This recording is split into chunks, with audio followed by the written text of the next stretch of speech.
Hey, what's up, family? Um, I was coming to you right quick to drop real a real message right quick. But y'all know I always like to show different things before I do give a message or doing a message. But this is what I'm cooking right now: most seasoned lima beans, seasoned rice, some corn on the cob. I'm gonna take that to work tomorrow. Some rice, so I take those to tomorrow to work, and I may eat this today. But it's always gonna be something that's gonna connect me back to source, something that's going to give my first brain, you know, what it really needs, right? Other than junk food or something that's going to hurt me, right? Because if I can't eat right, I can't think right. But let me get to the message. In this season right here, a lot of people that have been gifted with certain abilities, meaning able to see in the spirit and hear in the spirit, it will no longer be sacred. See, this right here, what I'm talking about, these gifts from God, these angels that walk earth, it will no longer be, a sacred thing. It will no longer be hidden. The veil is being lifted, right? People fit to find out that we had, some people fit to find out that they birth angels, right? Some already know that, which is why they did you the way they did you, right? Some people fit to find out that you weren't the only one with a gift, but if you would have been authentic and open up, then the mate or whatever people around you may would show you that they have a gift too, right?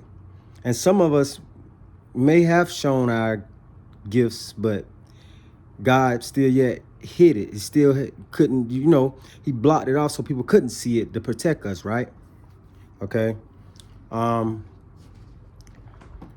Not just that. When I was younger, I like to, I always tell a story. I like to tell a story. When I was younger, let me cut this heat off. Oh, jumping in bed. All right. So when I was younger, I didn't get to meet my father. It was a guy that I thought was my father, and I was a junior at first. My name was Jerry Singletary. But as years passed, I ended up finding out that he wasn't my father. He wanted my name to be changed. He didn't want me to be named after him, right? And that hurt me, man, because I used to walk around with him.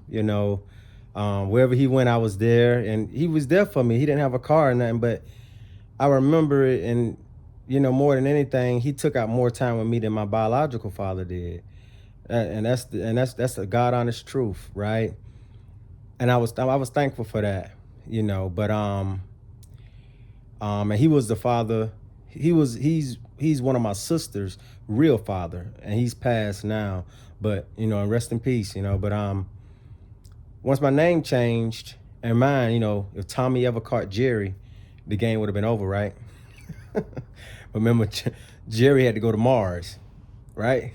But anyway, let me keep going. So I was always like wondering, like, man, where my dad at? Like, I want to know who my daddy is. Like, so one day I finally came out to my mom, and after asking her 1,000 times, I want to know who my daddy is, because I was real creative. I was always building stuff, and I was always, just very good with my hands. I could dance real good. At the drop of a beat, I'm talking about, man, bring them out. I drop the best of them. You know what I'm saying? Bust a move, right? But I know I just wanted to know who was my other who was the other person that made me, right? Who was involved, right? So one day my mom came out and said, I looked in my diary, and this is who it is. He's supposed to come over tonight, but boom, boom. But he didn't show up. But I'm saying these things because my wife, it was the same situation. You know, it was like a reflection, you know, and that's why I always told her, I've been like, man, I'm gonna help you find your dad, you know, because she always wanted to know. And her mom, you know, like my mom lied, you know. But the moral of this story is, why did they lie? Why did they hold us back from knowing who our father was? What, like, why? You see, it gets deeper than that. And what I'm trying to say is, a lot of times it be the family members that hold you back from your greatness. You'll wonder why you never accomplish. Every time you try to go after something, it never works. It always something. And then sooner or later, they end up popping up, right? They'll pop up out of nowhere, like they're trying to help you. And then once they get you in their hands, then they don't help you, right? And these be the ones that be putting the curses on you. It be right up under your nose. I'm telling you, man. Like, and now, like with me, I'm backing all the way off. I'm telling you right now. And it's all love. I'm only protecting me. I don't got no problem with my family no more at all. One time I used to be like, man, I don't know why they doing me like this. I don't know why that. How many people can relate? We would still yet go around them, knowing we feel funny, right? Knowing we picking up on our intuition going 1,000. We picking up on every little thing like a K9, right? And we would still go around, but I'm to a point now where I'm like, man, look, I can love you from afar, but I can't come back over there because every time I come over there, it affects how I feel. And if it don't make me feel good, I don't want to be around it. You know what I'm saying? And we all got to get like that. That's called setting boundaries, right? But then you always have questions like, why did you hold me back from my father? Why did you, you know, different things. You know, why did you put me in a situation where you say you was going to help me and then didn't? You reneged, right? You know, reneging, we playing spades, but you weren't supposed to renege. If you renege, you're supposed to give me 4 books. But then we never got our books, right? And it's like these people thrive whenever you upset. When you down and out, they love that because that's where they start to thrive at. It's all energy, and these are energy vampires. These same people these be the ones that go to the witchcraft people. And if you're not tapped in enough, you'll be right there with them. You'll be right there sitting with them, not knowing that these are the ones that's doing it. You only there to give confirmation of who you are, right?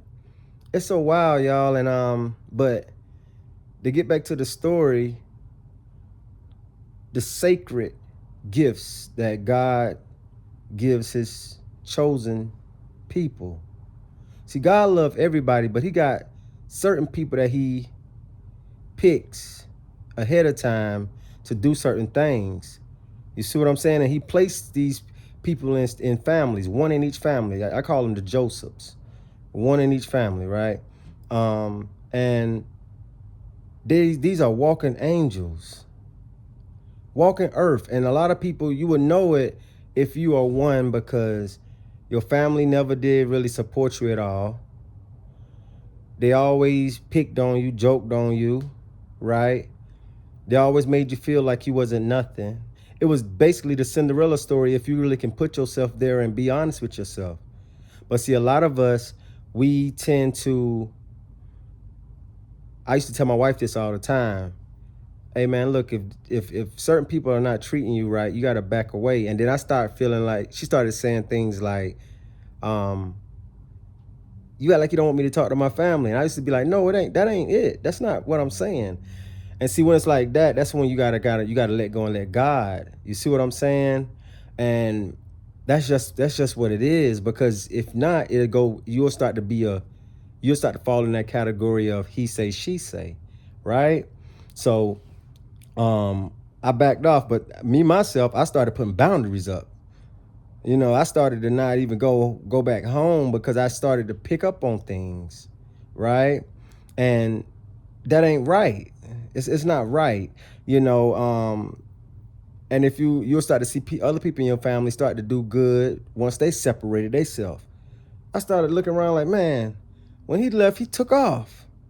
And for the ones that didn't leave, they stuck. They struggling, right? Check the food right quick, guys. So long story short, we fit the, it's about to be It's literally about to be a rise of the anointed ones. Y'all seeing it.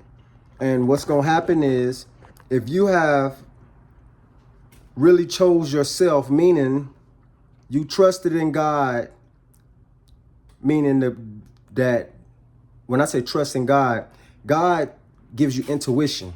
And intuition lets you know exactly what's what. And if you trusted your intuition, you're going to know right now at this moment, like, oh no, I got to get to myself because there's too much going on and I don't want to be put in a position where I get stuck. Because it's hard to trust right now with these eyes. But with this, oh, you on point, right?